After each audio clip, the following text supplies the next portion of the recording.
खलंदाजी, बहू ये क्या कर रही हो तुम? भला ये पर्दे क्यों बदल रही हो? विद्या जी ने पर्दे बदलते हुए अपने बहू नम्रता को अचानक से पीछे से आकर टोक दिया। उनके टोकने से उसके हाथ वहीं रुक गए और उसने पलट कर कहा, मम्मी जी, ये पर्दा तो पुराने पैटर्न के हो गए हैं। मैं कल बाजार से नए पर्दे खरीद कर लाई हूँ, तो सोचा कि इन्हें अभी बदल दूँ।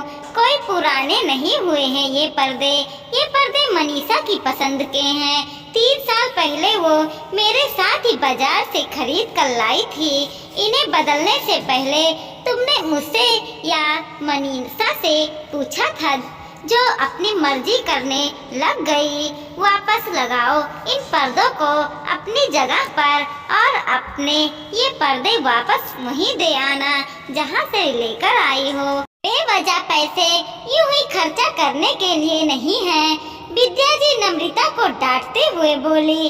विद्या जी की बात सुनकर के नम्रता हैरान रह गई। वो जहाँ थी वहीं की वहीं खड़ी रह गई। उसे यूं जगह पर बुत बनी खड़ी देख करके विद्या जी ने फिर से कहा, सुनाई दे रहा है तुम्हें? मैं तुमसे ही कह रही हूँ, पर्दे वापस लगाओ। कहकर विद्या जी अपने कमरे में चली गई। नम्रता बिल्कुल शॉक रह गई। उसने अपने लाए पर्दे समेट कर वापस रखे और पुराने पर्दे को वापस लगा दिया और अपने लाए पर्दे कमरे में लेकर वापस आ गई। तभी नम्रता रसोई में जा रही थी कि उसने विद्या जी की आवाज सुनाई दी। शायद वो फोन पर अपनी नंद मनीषा से ही बात कर रही थी। पता नहीं इस बार बहू कौन से पर्दे लेकर आ गई। मुझे तो बिल्कुल पसंद नहीं आया। अरे अब तू इस घर के लिए बेहतर सोच सकती है, और तो उसे सोचने की भला क्या जरूरत है। पता नहीं वो अपना दिमाग क्यों चलाने लगती है।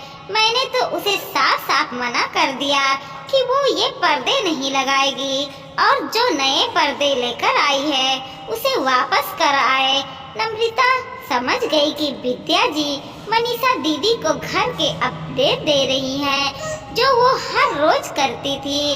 वो क्या भी बोलती, इसलिए चुपचाप रसोई में आ गई। नम्रता की दिव्यम से शादी 2 महीने पहले ही हुई थी। घर में सास विद्या जी ही थी। एक शादीशुदा नंद थी जिसका नाम मनीषा था और वो इस शहर में रहती थी। छोटा सा परिवार था। नम्रता की शादी के पहले विद्या जी अकेले ही थी और अक्सर बीमार रहती थी। दिव्यम की जॉब भी ऐसी थी कि सुबह 7 से ऑफिस पहुंचना पड़ता था। उसके बाद वो शाम को 7 बजे ही घर आता था। कई बार ऑफिस से आने के बाद विद्या जी की तबीयत खराब के कारण खाना भी उसी को बनाना पड़ता था। ऐसे में वो कहाँ शॉपिंग करने जाए। इस कारण उसके लिए अधिकतर शॉपिंग मनीषा ही करती थी। घर के चादर, पर्दे, सोफा कवर आदि सामान मनीषा ही खरीदती थी या कई बार दिन में आती थी और विद्या जी को बाजार ले जाकर शॉपिंग करवा लाती थी। इस कारण मनीषा की भी घर में काफी चलती थी।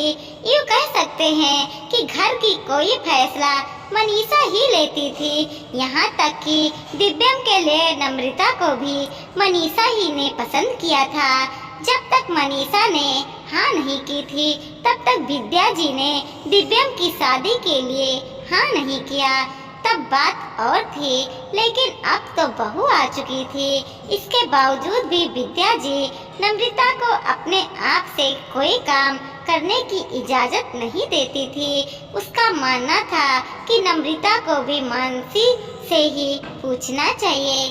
आखिर मनीषा इस घर की बेटी है, तो इस घर के फैसले वो ज्यादा बेहतर कर सकती है। और ये गलतफहमी सिर्फ विद्या जी को ही नहीं थी, खुद मनीषा को भी थी। उसे भी यही लगता था कि वो अपने मायके और ससुराल के लिए बेहतर डिसीजन ले सकती है और उससे अच्छा चॉइस तो किसी की नहीं है। इसी कारण से वो भी विद्या जी से हर दिन में एक बार कॉल कर घर की अपडेट लेती रहती थी। शाम को जब दिव्यम आया तो नम्रता उसके साथ बाजार जाकर उन पर्दों को वापस दे आए। बदले में अपने रूम के लिए 2 बेड शीट ले आई, क्योंकि दुकानदार ने पैसे देने से इनकार कर दिया। 2 दिन बाद उसने अपने कमरे की बेडशीट बदलकर उस बेडशीट को बिछा लिया। आखिर ये तो उसका बेडरूम था, जहाँ तो कम से कम उसकी मर्जी चल सकती थी।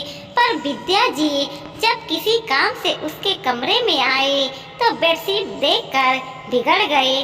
बहू, तुमसे कितनी बार कहा है मैंने कि तुम अपनी मर्जी से कोई सामान मत लाया करो।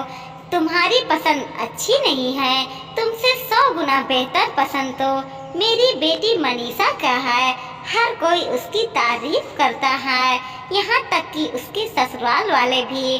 तुम्हें कुछ खरीदना तो आता नहीं, बस उठा लाती हो सामान अपनी मर्जी से और पैसे फेंक आती हो कुएं में। मेरे बेटे की कमाई बर्बाद करने के लिए थोड़ा है ना है, कम से कम सामान ऐसा तो खरीद कर लाओ कि जिसे इस्तेमाल करने पर लोग तारीफ करें।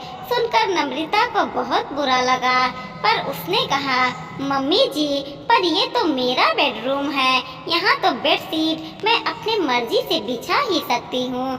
इस कमरे में भला कौन आने वाला है?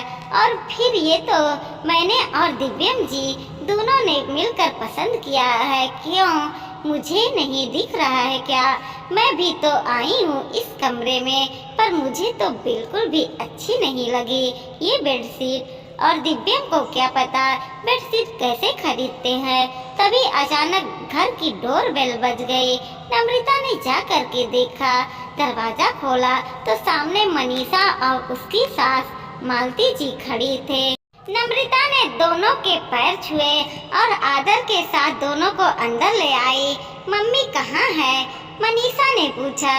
मम्मी जी मेरे कमरे में है, दीदी नम्रता ने जवाब दिया। तो मानसी बिना किसी लाख प्लेट के अपनी सास को नम्रता के कमरे में लेकर आ गई। वहाँ उन दोनों को देखकर विद्या जी हैरान रह गई। अरे आप लोग यहाँ अचानक फोन भी नहीं किया? आज बच्चों का एनुअल डे है मम्मी, तो स्कूल ही जा रहे थे, सोचा आप लोगों से भी मिलते चलते हैं। बस हम लोग आधे घंटे में ही रवाना होंगे। पर आप भाभी के कमरे में क्या कर रही हो? मनीषा ने कहा। अरे कुछ नहीं, ये बेडशीट अच्छी नहीं लगी, इसलिए बहू को समझा रही थी कि इसे बदल दे। विद्या जी ने कहा। बेडशीट की तरफ हाथ रखते हुए कहा, हाँ सही कह रही है मम्मी, मुझे भी ये बेडशीट कुछ खास नहीं लगी, पर कोई बात नहीं है। अब भाभी की बेडशीट खरीदना नहीं आता तो क्या कर सकते हैं, कल मैं आपको शॉपिंग करवाऊंगी, वैसे भी मेरी पसंद अच्छी है। मनीषा भी इतराते हुए बोली। ये सुनकर नम्रता का चेहरा उतर गया। मनीषा की सास को समझते देर नहीं लगी कि यह दोनों माँ बेटी नम्रता को नीचा दिखा रहे हैं। आखिर मनीषा अपनी देवरानी के साथ भी ऐसा ही कर चुकी थी जब वो नई नई शादी होकर आई थी। पर उन्होंने तो जब मन मुटाव बढ़ने लगा तो समझदारी दिखाते हुए समय रहते ही अपने दोनों बेटे को अलग अलग कर दिया, जिससे रिश्ते में मान मर्यादा बची रह गई।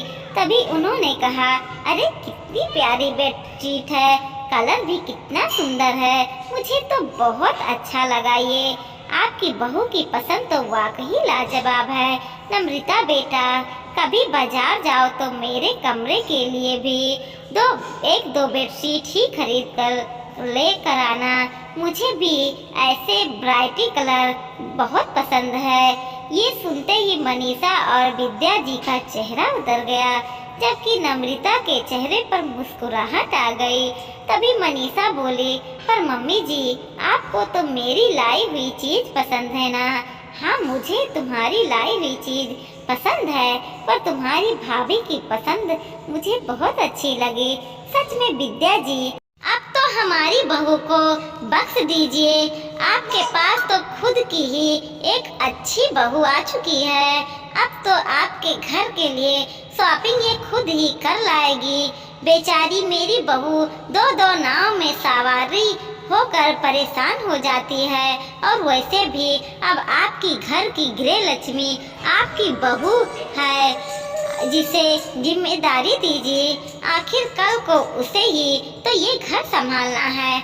आखिर अब विद्या जी और मनीषा क्या ही बोले। इतने में मनीषा की सास ने नम्रता से पानी मांगी। नम्रता पानी लाने रसोई में चली गई।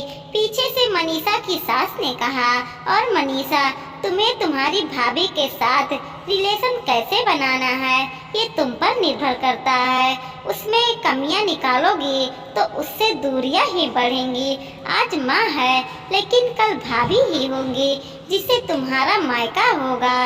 इसलिए अब इसके घर के डिसीजन उसे ही लेने दो और हर रोज यहाँ की अपडेट लेना और इंटरफेयर करना बंद कर दो। ये सुनकर विद्या जी और मनीषा दोनों फीकी सी मुस्कुराहट के साथ रह गए। थोड़ी देर बाद मनीषा अपनी सास के साथ रवाना हो गई। न ही नम्रता ने अपने कमरे के बेडशीट बदले और न ही विद्या जी ने अब कुछ कहा ना।